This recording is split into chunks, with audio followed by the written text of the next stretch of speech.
It's been a few weeks now since Diablo 4's Season 10 kicked off, so in today's video we're going to hear from our experts here at Mobalytics to give you the rundown of each class and how they're performing overall. Remember guys, you can see the full tier list on our website, and in the description you can find all these guys' socials and channels there too, to learn more about their builds and see them live in action. So let's start with Mippy and see how the rogue is doing in Season 10.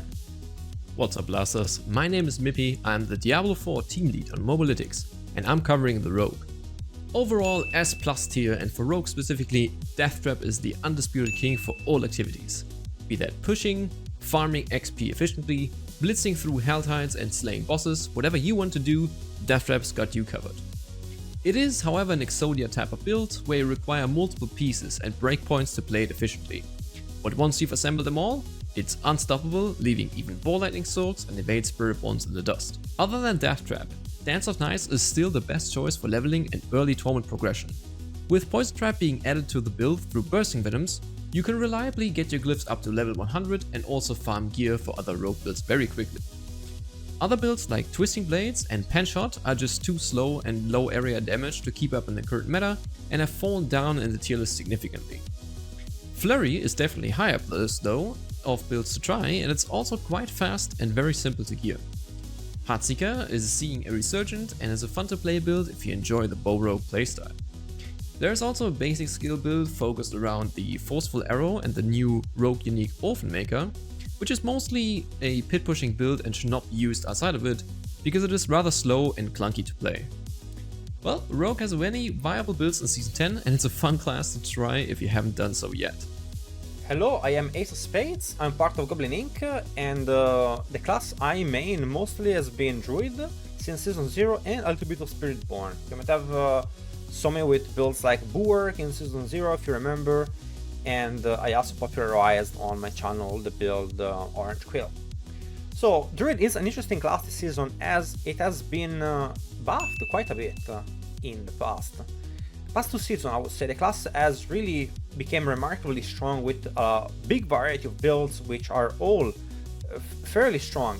So it is difficult to decide what is strongest. We have Pulverize, which is by far the highest clearing pit, but at the same time the build is kind of bad at other things like AoE clear and not really fast. Among the top builds in my opinion, 3 stands out the most. Besides Pulverize being the best for pit pushing, I have Shred and Ravens, which are very similar and I hold them in high regard for the speed at which they can farm and still being really powerful and can push really high. Both play extremely well on controller. And then lastly, the Cataclysm build, which can be played AFK and is pretty much immortal. I have all of them on my YouTube channel, Goblin Inc., if you're gonna check them out. And then lastly, we have Boulder, which unfortunately, the chaos item for Boulder is bugged or would also be an S tier build. I would place it in A tier. So Druid roughly has Pulverize, Shred, Ravens, and Cataclysm for me in S tier, and then has Boulder and other builds like Flash Render, etc. in like A tier and then further. But all Druid builds are incredibly overpowered. Wanderers, I'm Cliptus, the class writer for Mobalytics covering all things Barbarian.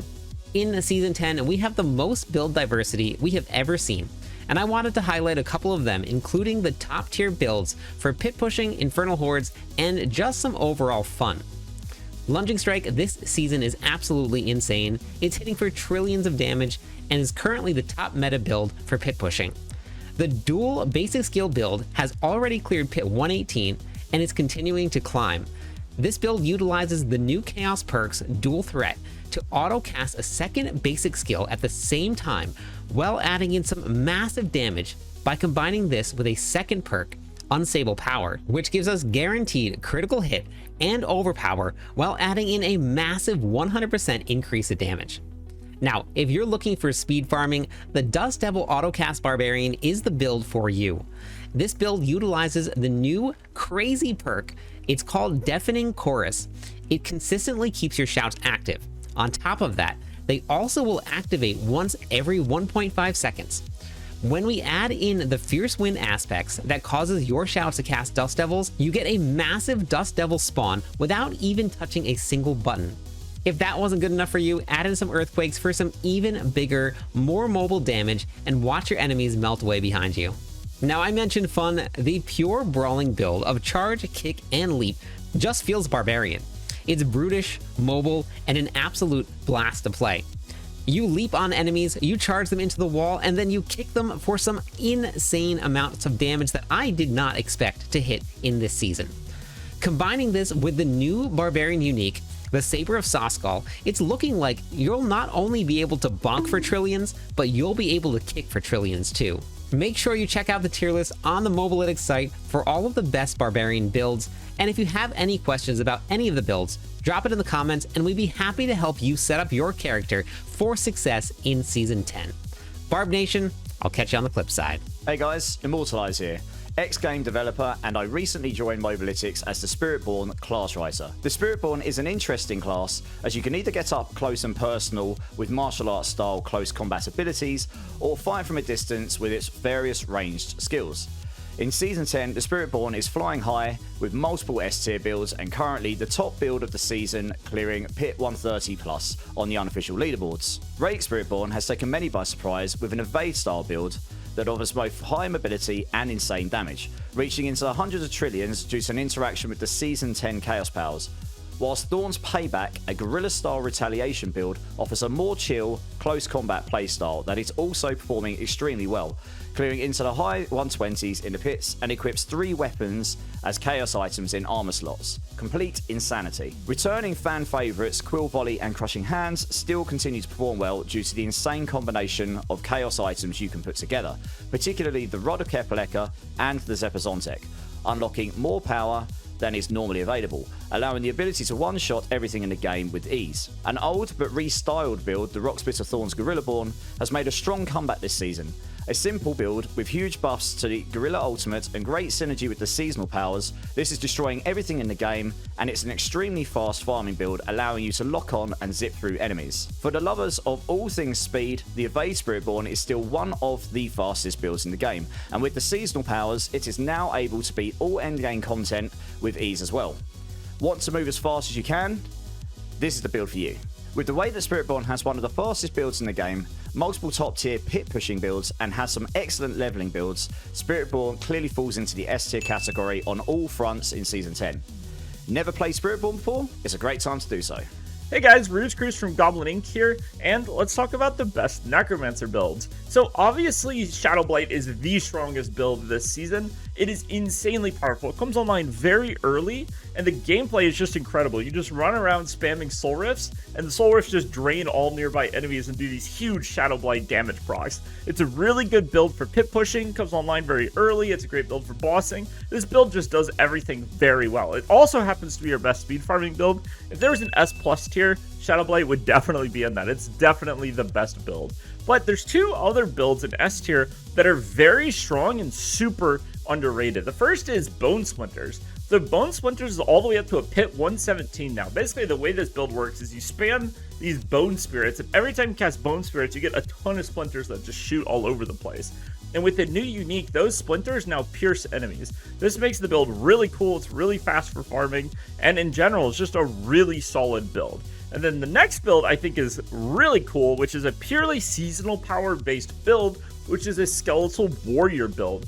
Basically, using the seasonal powers, you can make your Skeletal Warriors cast Reaps, and those Reaps are guaranteed to overpower. Those Reaps are also going to scale with both minion damage and basic skill multipliers. This means we're able to stack the damage of these Reaps to insane levels, and we're able to do crazy amounts of damage.